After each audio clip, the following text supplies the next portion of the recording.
Bonjour. Super, ça démarre.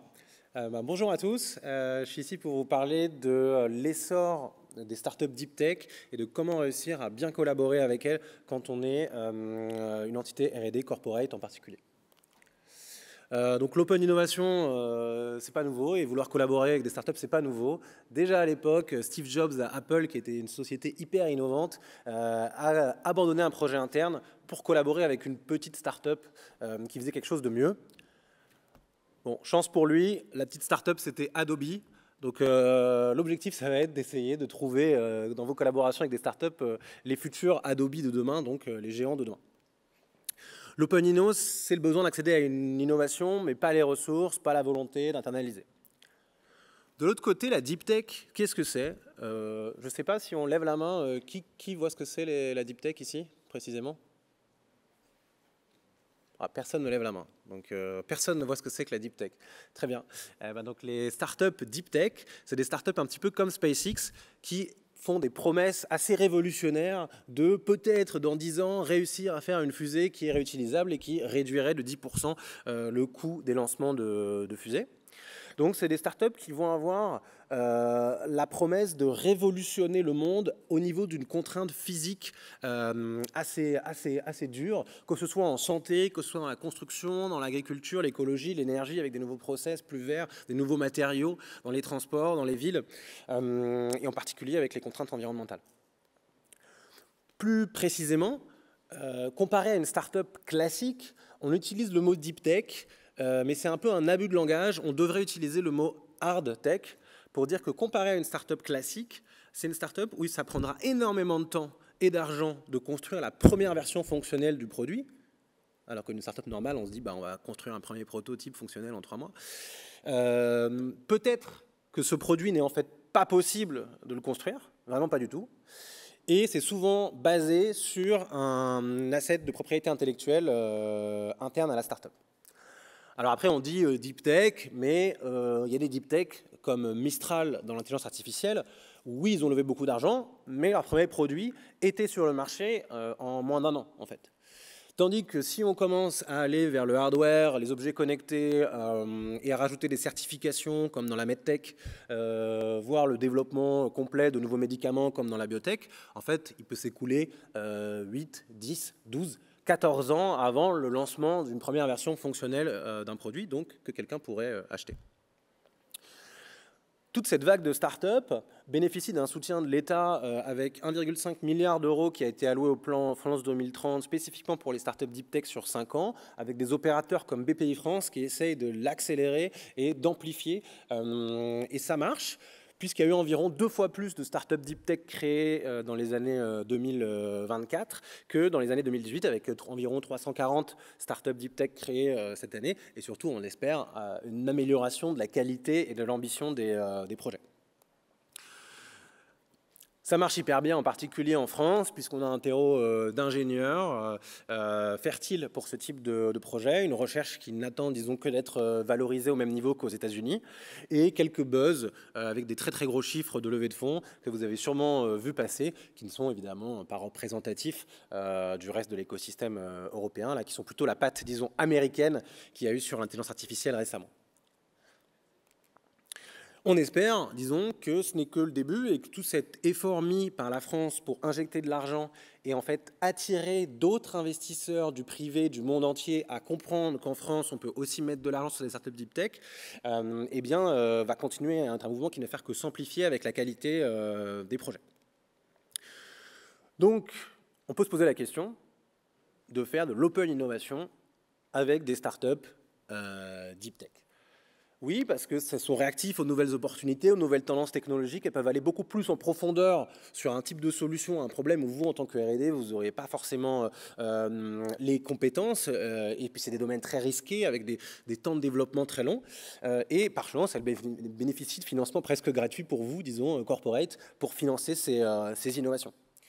Du côté des corporates, vous avez, vous, les connaissances très fines des cas d'usage, une expertise technique en interne, beaucoup de data, du financement possible, et quelque chose de très important pour elle, qui est la capacité d'industrialiser et scaler ensuite si la technologie fonctionne. Donc en fait, vous avez besoin l'un de l'autre. Les startups deep tech ont besoin de votre connaissance métier et vous pouvez en bénéficier pour accélérer votre R&D et créer en fait les offres industrielles de demain. Votre posture, bien souvent, elle est très simple en fait, c'est celle d'être le client. Parce que ces startups-là, contrairement aux startups digitales classiques qui peuvent un peu plus cibler parfois des PME, des TPE, les individus, Facebook, les réseaux sociaux, etc., cible quand même à 80% des besoins d'industriels, de grandes entreprises. Si vous avez déjà un processus Open Innovation mis en place, généralement il ressemble à ça. Vous faites du sourcing de start-up, vous faites une shortlist, vous en rencontrez quelques-unes, vous essayez de faire des POC pour voir si ça va bien se passer, vous en refaites un, dans l'objectif d'avoir un vrai partenariat pérenne avec la start-up.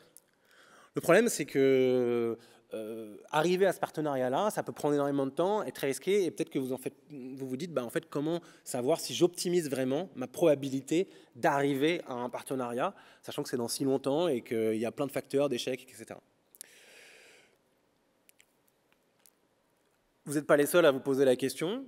Il y a un petit peu des problèmes à ce niveau-là, puisque une étude BCG a montré qu'il y a environ la moitié des startups qui ne sont pas satisfaites de leur partenariat avec des corporates, et 50% des corporates qui ne sont pas satisfaits de leur partenariat avec des startups. Donc, ce que je vais présenter juste après, c'est un petit peu notre analyse des erreurs qu'on a vues et quelques conseils pour optimiser cette relation et essayer de passer, disons, à du 20% de chaque côté.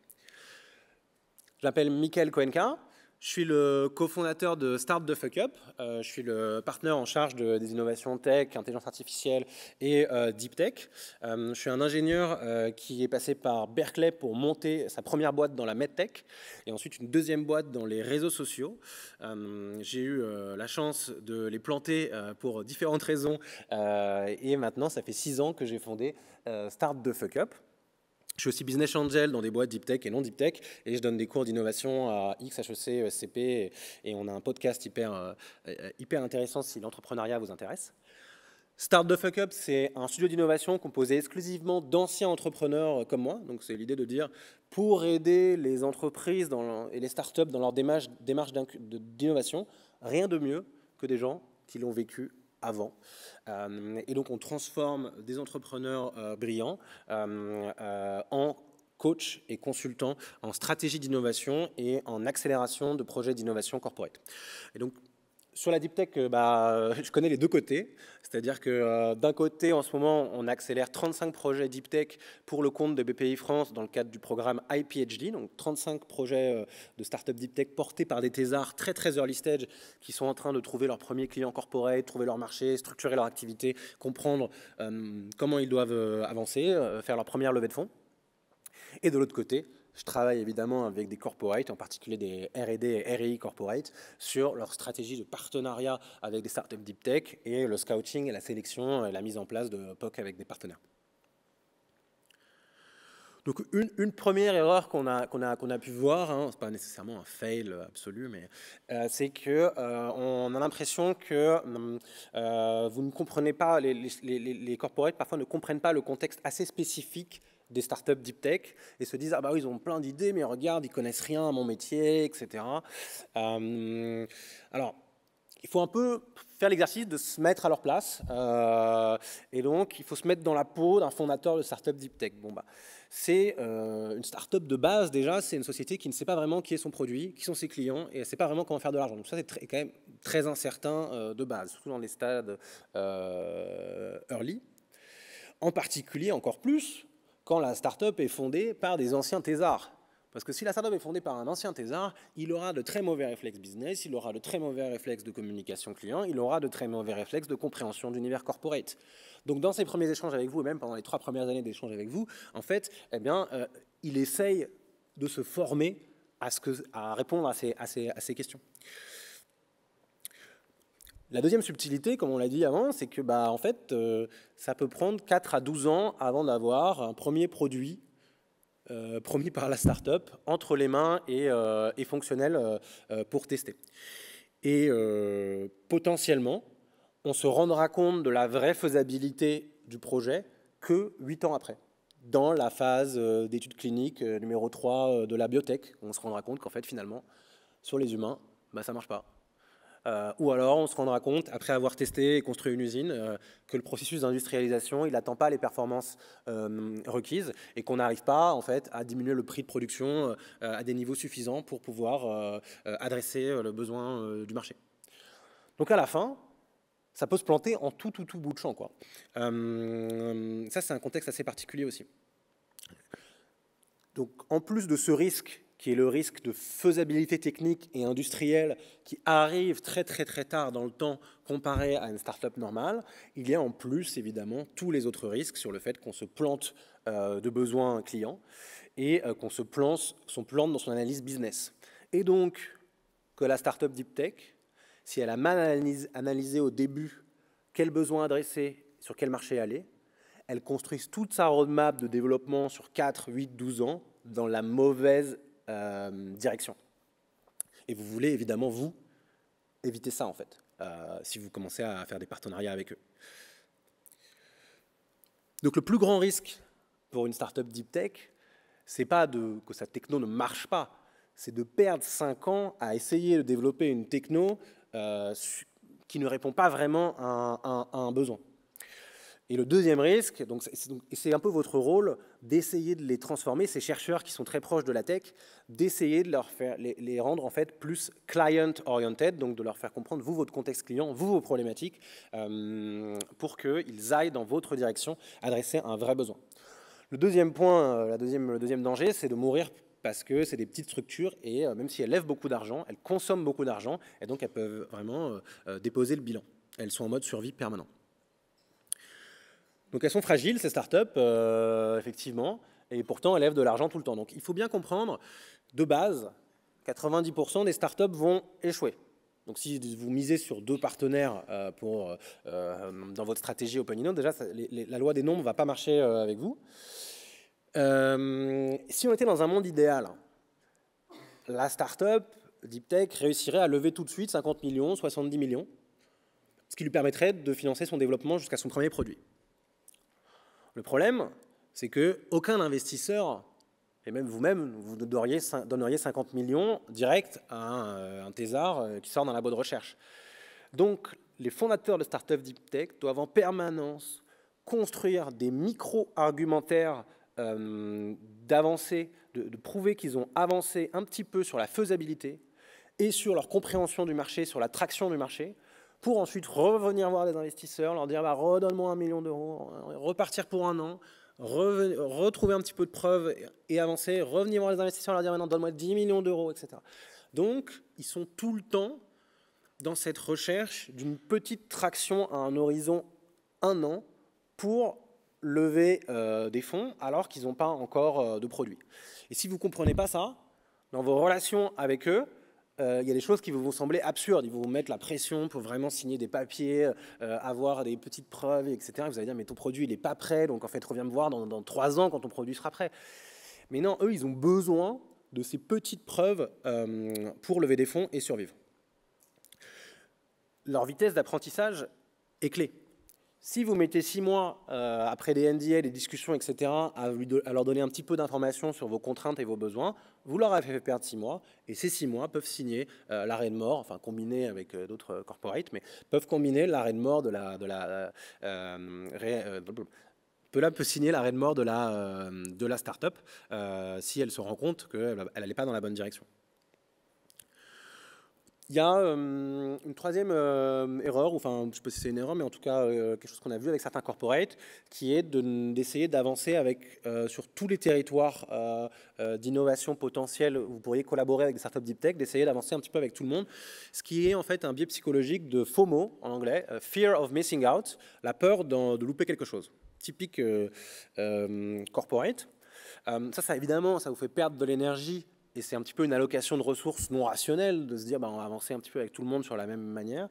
Ça envoie un signal aux startups en face qui n'est pas clair parce qu'ils ont l'impression que tout se passe bien tout le temps, il n'y a pas de variation dans la relation, où il n'y a pas de catégorisation dans bah là on te met dans une poche où on met moins de temps avec toi, et là on te met dans une poche où on a plus de temps avec toi, et donc ils comprennent que bon, bah, c'est peut-être pas le marché prioritaire pour eux.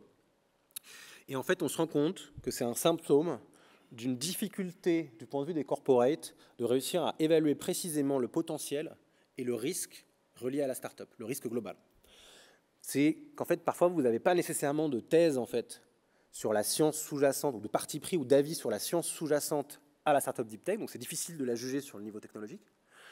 Vous n'avez pas de priorisation, vous, en interne, de l'impact business potentiel que cette startup pourrait avoir au niveau de votre groupe, et vous n'avez pas vraiment de parti pris sur l'évaluation du risque de cette startup, c'est-à-dire à quel point les fondateurs ils vous semblent aller dans la bonne direction, à quel point le business semble aller dans la bonne direction. Et évidemment, si on n'a pas ça, c'est difficile de prioriser et d'allouer des ressources. Donc maintenant, je vais vous parler de 4 conseils. Le premier, c'est de réussir, et c'est plus facile à dire qu'à faire, à identifier et formaliser clairement vos besoins. Le premier, c'est d'avoir la stratégie de l'entité Open Innovation qui est clairement définie. Est-ce que vous voulez vraiment collaborer qu'avec des startups early stage? Est-ce que vous, au contraire, vous prenez que des startups qui sont plutôt déjà avec un produit sur le marché, donc vous n'avez pas à subir ces phases initiales de développement un peu erratiques, mais donc vous arrivez trop tard dans le partenariat au risque que la solution de la startup ne corresponde pas à vos besoins? Et pourquoi vous voulez faire de l'Open Inno avec eux? Est-ce que c'est pour lancer de nouvelles offres à destination de vos clients? Est-ce que c'est pour optimiser des processus en interne et réduire les coûts? Ça, c'est la stratégie de votre entité Open Inno, c'est la base. Si on revient à l'analyse du besoin, c'est difficile, dans un grand groupe, en fait, de comprendre vraiment exactement quel est le besoin, à quel point il est critique, et de le chiffrer, en fait. Mais si vous ne faites pas, vous, en tant qu'entité R&D ou en tant qu'Open Inno, pas cet exercice de travailler avec vos entités R&D, vos entités métiers, pour essayer de vraiment préciser précisément le besoin, vous allez vous retrouver dans la stratégie de push, qui va être de dire je vais prendre plein de startups dans mes territoires et après je vais essayer de regarder si ça marche pour répondre à mes problématiques, et pas dans une stratégie de pull. Et si je peux prendre une métaphore, la stratégie de push, c'est un peu d'avoir plein de clés devant soi, d'en prendre une et de dire ah cette clé me semble super intéressante, et après d'essayer vous en interne d'ouvrir toutes les portes et de voir si ça correspond à une porte. C'est un petit peu moins efficace que si on analyse la serrure des portes qui bloquent le plus, et ensuite, quand on regarde notre collection de clés qui nous est proposée, eh bien, on voit lesquelles sont les plus pertinentes et on essaie de les adapter pour qu'elles fit à la serrure. Donc la stratégie de pull.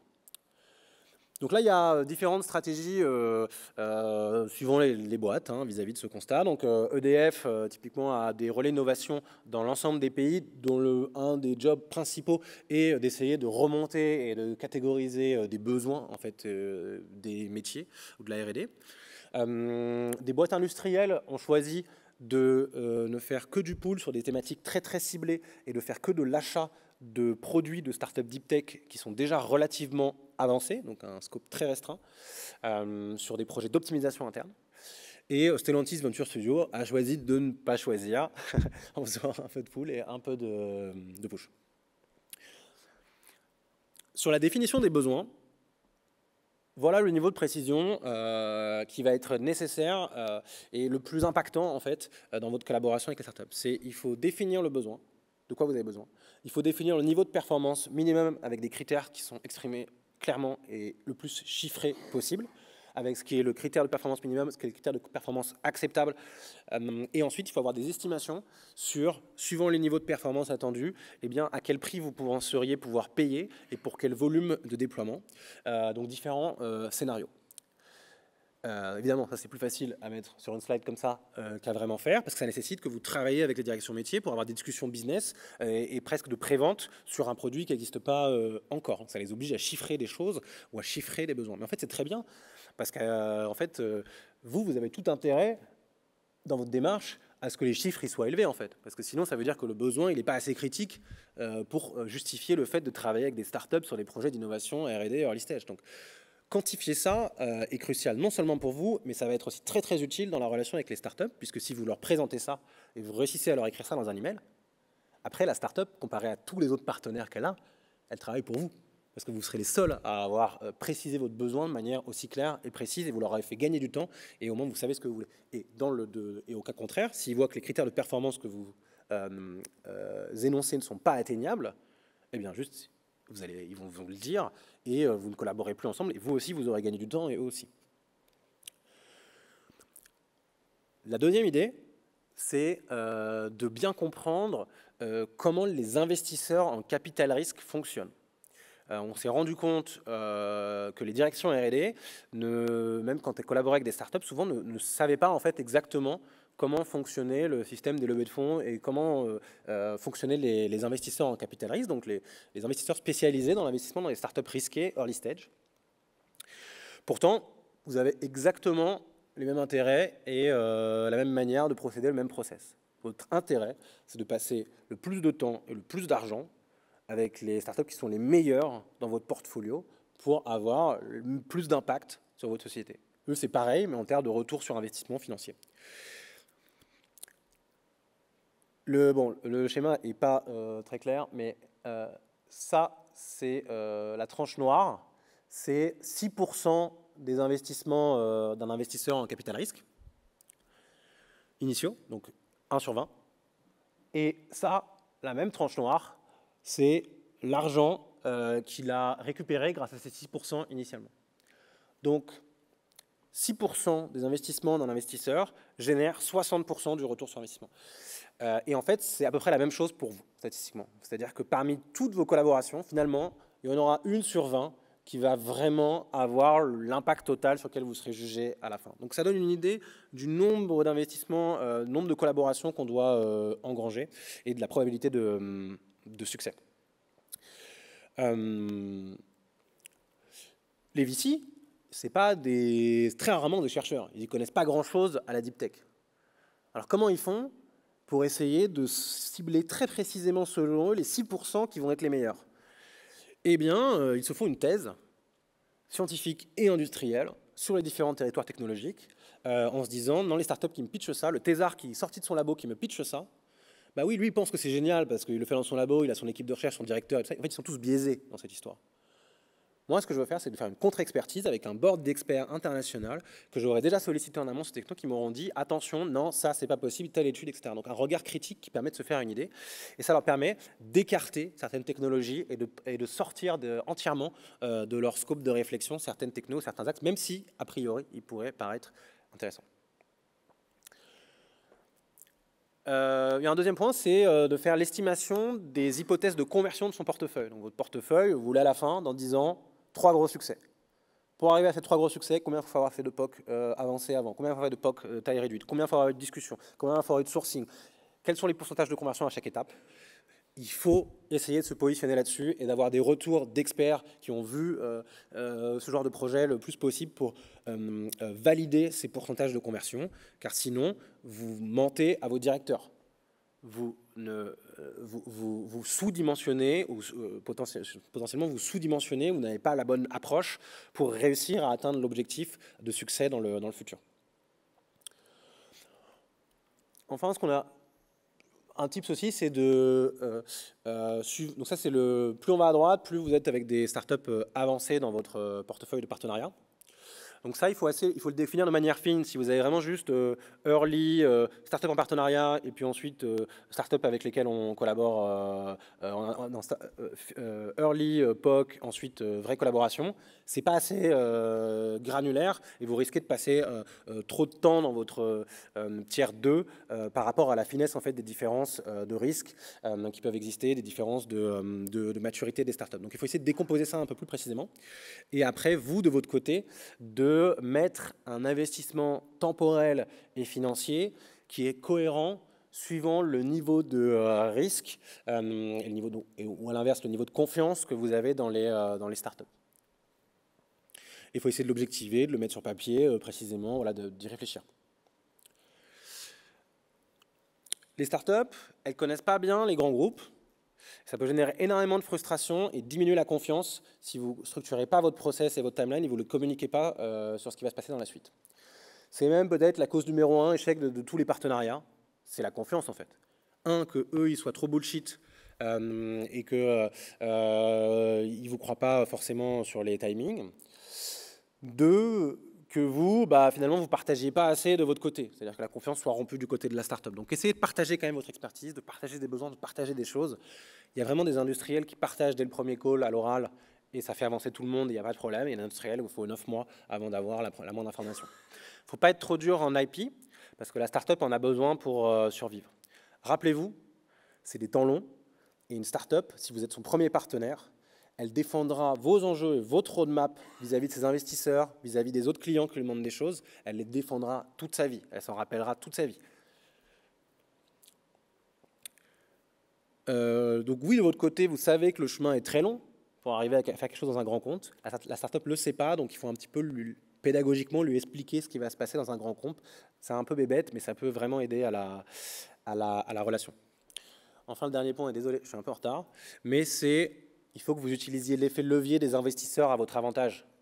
Puisque vous êtes la cible et le futur client, si vous réussissez à générer pour la startup qui vous contacte des sous-preuves, des petites preuves, ah j'ai mis 2000 €, ah là j'ai mis 5000, ah là j'ai passé du temps, etc., mais des preuves réelles que vous avez vraiment collaboré avec la startup sur le problème, la startup après peut utiliser ça pour lever 10 millions, 50 millions, etc. Donc si vous croyez en une startup, donnez-lui du matériel concret, ce qu'elle peut montrer à les investisseurs pour lever des fonds. Donc apprenez à être un bon premier petit client sur les tout premiers tickets pour devenir plus tard le premier gros client.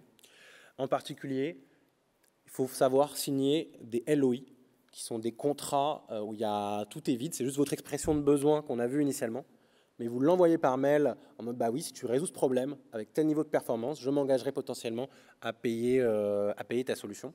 Et ça permet, dans des phases early, sans aucun engagement contractuel de votre part, à la startup de lever des fonds. Désolé, je suis un petit peu trop loin, mais c'est terminé. Merci beaucoup.